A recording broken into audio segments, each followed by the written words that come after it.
क्या होगा अगर आपको किसी ऐसे आइलैंड पर छोड़ दिया जाए जहां खाने पीने की कोई चीज भी मौजूद ना हो? ना कोई इंसान, ना कोई जानवर और ना ही पेड़ पौधे का नामो निशान हो। तो ऐसे हालात में आप कितने दिन सरवाइव कर सकेंगे? शायद 2 से 4 दिन, या कुछ हफ्ते, या ज्यादा से ज्यादा कुछ महीने। लेकिन क्या आप यकीन करेंगे, एक छोटे से वीरान आइलैंड पर ऐसे भी लोग थे जिन्होंने 1 महीना नहीं, 1 साल भी नहीं, बल्कि पूरे 15 साल बिताए थे उस आइलैंड पर। बीच समंदर में एक छोटे से आइलैंड पर जहां सिवाय रेत के कुछ भी मौजूद नहीं था। ऐसे में किसी इंसान के लिए वहां 1 महीना बिताना नामुमकिन हो जाता है। तो सवाल ये पैदा होता है कि उन लोगों ने आखिर कैसे बिताए थे वहां पर पूरे 15 साल। फाइंड माई फैक्ट चैनल तहे दिल से आपका इस्तकबाल करता है। इस कहानी की शुरुआत होती है साल 1761 से। ये वो दौर था जब अमेरिका में काले लोगों के साथ गुलामों की तरह बर्ताव किया जाता था और उनकी खरीद फरोख्त बड़े पैमाने पर की जाती थी। हालांकि मजदूरों की खरीद फरोख्त का काम गैर कानूनी माना जाता था, लेकिन पैसे की लालच में फ्रांस के लोग गुलामों को सस्ते दामों में खरीदते थे और चोरी छुपे जहाज के जरिए मेडागास्कर ले जाया करते थे, जिससे उन्हें काफी कमाई होती थी। तारीख थी 17 जुलाई 1761, जब फ्रांस का एक जहाज मेडागास्कर से मॉरिशस की तरफ 160 अफ्रीकन मजदूरों को लेकर जा रहा था। जहाज के कैप्टन का नाम था जियान डे लाफार्ग। हालांकि कैप्टन को मजदूरों को खरीदने और बेचने की इजाजत तो नहीं थी, लेकिन बावजूद इसके वो खुफिया तरीके से मजदूरों को ले जा रहे थे। जहाज में सवार मजदूरों को इस बात का कहां एहसास था कि आगे आने वाला 15 साल उन लोगों की जिंदगी का सबसे खौफनाक दिन होने वाला था। रात का वक्त था, तभी जहाज के कैप्टन और कुछ पैसेंजर्स के बीच नक्शे को लेकर कहा सुनी होने लगती है।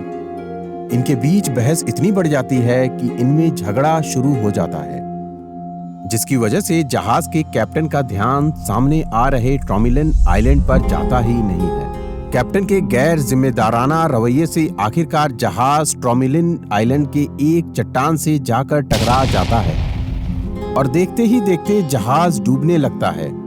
जहाज के डूबने की वजह से कुछ पैसेंजर्स और मजदूरों की मौके पर ही डूबकर मौत हो जाती है, जबकि कुछ लोग पानी में तैरकर ट्रोमिलन आइलैंड की तरफ चले जाते हैं, जिसमें करीब 80 मजदूर, कुछ गोरे पैसेंजर्स और जहाज के कैप्टन भी शामिल थे। आइलैंड देखने में तो बहुत छोटा था, जिसकी कुल लंबाई 1.5 किलोमीटर और चौड़ाई 800 मीटर थी। इस आइलैंड पर चारों तरफ रेत ही रेत थी, यहाँ तक कि पेड़ पौधों का भी कोई नामो निशान भी नहीं था। बचे हुए लोग के पास ना ही पीने के लिए पानी था और ना ही खाने के लिए खाना।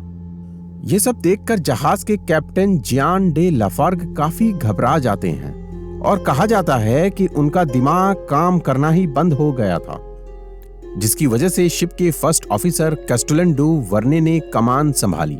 उनके लिए खुद को और बाकी लोगों को उस आइलैंड से बाहर निकालना तो जरूरी था ही, लेकिन उससे भी ज्यादा जरूरी ये था कि ऐसे वीरान जगह पर सरवाइव कैसे किया जाए। तभी शिप के क्रू मेंबर्स समझदारी का कदम उठाते हैं और वे डूबते जहाज से कुछ जरूरत के सामान और खाने पीने की चीजें निकालकर आइलैंड पर पहुंचा देते हैं। टूटे जहाज की लकड़ियों से क्रू मेंबर्स और मजदूरों के लिए अलग अलग कैंप्स बनाए गए, जबकि पानी की कमी को दूर करने के लिए आइलैंड पर ही एक कुआं खुदवाया गया। टूटी हुई शिप से जो भी लकड़ियां मिली उनसे नई बोट बनाने का काम शुरू कर दिया गया और कुछ लकड़ियों को आग जलाने के लिए इस्तेमाल किया जाने लगा। वक्त के साथ साथ जमा किया हुआ खाना भी खत्म होने लगा था और फिर 3 महीने बीतने के बाद खाने का एक दाना भी मौजूद नहीं था। अब उन लोगों को वहां पर एक एक दिन निकालना और भी मुश्किल होता जा रहा था। इसी बीच काफी मेहनत और मुशक्कत के बाद उन लोगों ने बोट भी बनाकर तैयार कर ली थी। शिप के बचे हुए टुकड़ों से मिलकर बनी वो बोट अब लोगों को लेकर जाने के लिए तैयार थी। चूंकि वो बोट काफी छोटी थी, इसलिए उसमें सभी लोग फिट नहीं आ सके। इसलिए उस बोट में सबसे पहले फ्रांसीसी लोग और क्रू मेंबर को जगह दी गई। बोट 122 लोगों से पूरी तरह से भर चुकी थी, जबकि 80 मजदूरों को बोट पर बैठने की जगह ही नहीं मिली।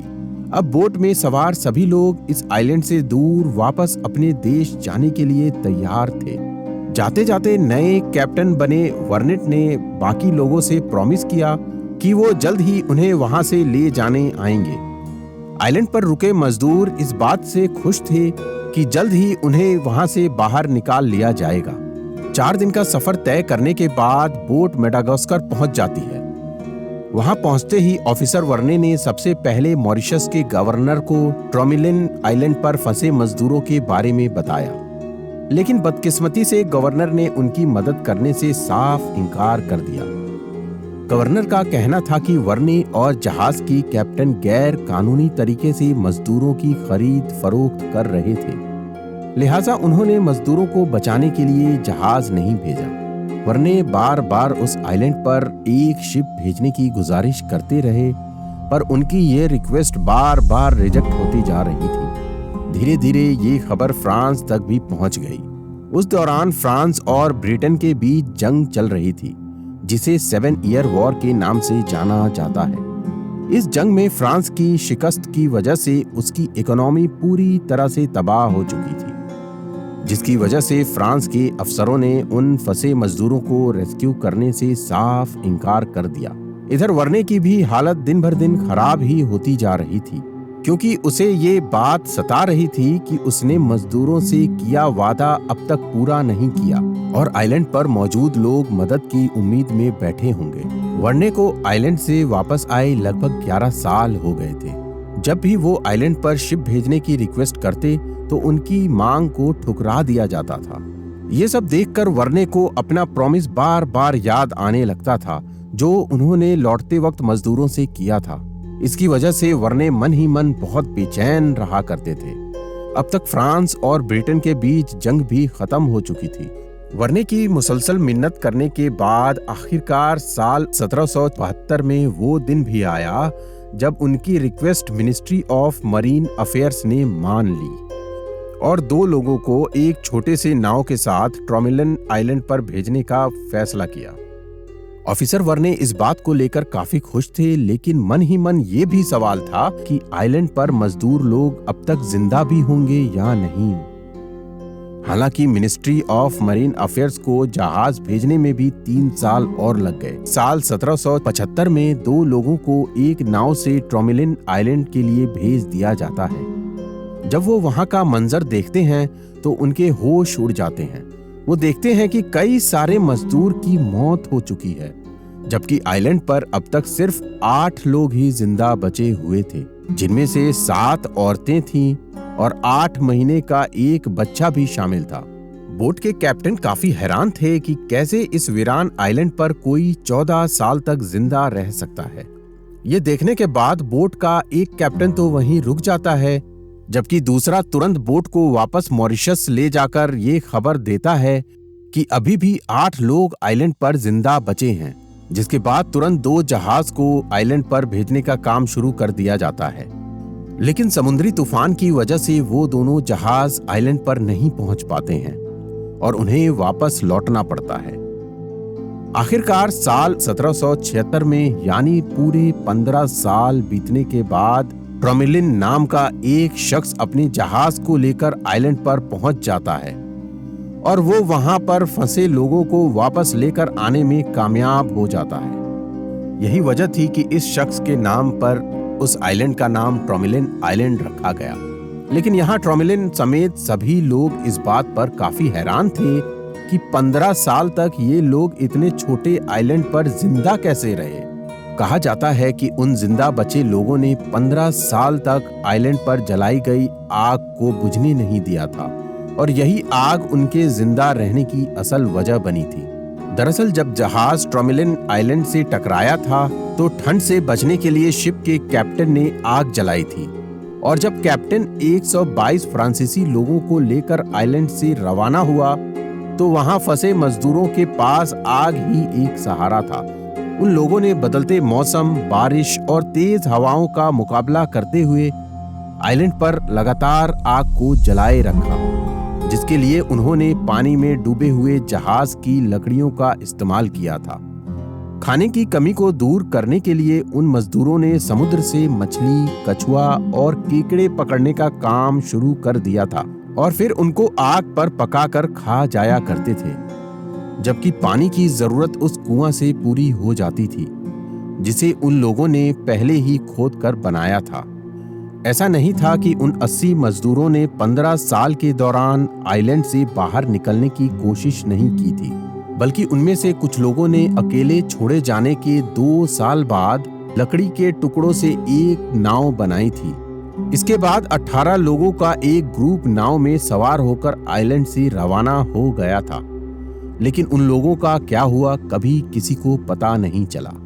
कुछ लोगों का मानना है कि वो लोग रास्ता भटक गए थे, वहीं कुछ लोग का कहना था कि वो लोग समुद्री तूफान में फंसकर अपनी जान गंवा चुके होंगे। इधर आइलैंड पर फंसे कुछ मजदूर खाने की कमी और बीमारी की वजह से मरते जा रहे थे, जिसकी वजह से साल 1776 में उन्हें रेस्क्यू करने तक सिर्फ 7 औरतें और एक बच्चा ही जिंदा बच पाया था। इन सभी मजदूरों की कहानी दुनिया के सामने तब आई जब एक फ्रेंच आर्कियोलॉजिस्ट ने अपनी टीम के साथ साल 2006 में उस आइलैंड पर रिसर्च शुरू कर दिया। उन्होंने आइलैंड पर खुदाई शुरू किया, जिससे कई सारी जानकारी सामने आई। मसलन उन मजदूरों ने पानी पीने के लिए 5 मीटर का गहरा कुआं खोदा था, एक किचन बनाया हुआ था। इसके अलावा जमीन खोदकर बालू के पत्थरों की दीवार बनाई हुई थी, जो देखने से किसी कमरे या क्वार्टर की तरह लग रहा था, जिसमें वो मजदूर रात के वक्त इन्हीं कमरे में सोते थे। बर्तन के तौर पर उन्होंने कांसे की 6 कटोरियां बनाई हुई थी, जिसे देखने से ऐसा लग रहा था कि उन कटोरियों की कई बार मरम्मत की गई थी। साथ ही साथ उनके पास 15 चम्मच भी थे। खुदाई के दौरान उन आर्कियोलॉजिस्ट को कुछ कब्रें भी मिली। कब्र में मौजूद डेड बॉडी के इन्वेस्टिगेशन से ये पता चलता है कि वो लोग समुद्री परिंदे और कछुए मारकर खाया करते थे। उन मजदूरों को समझ आ गया था कि कोई उन्हें बचाने नहीं आएगा, लिहाजा उन्होंने ट्रोमिलन आइलैंड को ही अपना घर बना लिया था और आपस में मिलजुल कर रहने लगे थे। इस तरह वो कई सालों तक जिंदा रह पाए, जबकि कई सारे मजदूर बीमारी की वजह से मरते चले गए और आखिर में सिर्फ एक बच्चा और 7 औरतें ही जिंदा बची थीं, जिन्हें साल 1776 में आइलैंड से रेस्क्यू करके वापस मॉरिशस लाया गया था, जहां उन्हें गुलामी की जिंदगी से आजाद कर दिया गया था और नए गवर्नर ने उन्हें रहने के लिए घर भी दिया था। हालांकि उस वक्त तक मॉरिशस में गुलामी पूरी तरह से खत्म नहीं हुई थी, लेकिन साल 1848 में फ्रांस ने इंसानी गुलामी को पूरी तरह से गैर कानूनी करार कर दिया था। तो दोस्तों, आपने देखा कि कैसे ये 8 लोग एक अनजान और वीरान आइलैंड पर पूरे 15 साल तक जिंदा बचे रहे, जहां जीने की कोई उम्मीद नहीं थी। फिर भी उन्होंने हर मुश्किलों का सामना किया और आखिरकार सही सलामत वापस लौट गए। आपको ये वीडियो कैसा लगा हमें लाइक और कमेंट करके जरूर बताएं। तो मिलते हैं अगले बेहतरीन वीडियो के साथ, तब तक के लिए इजाजत दीजिए।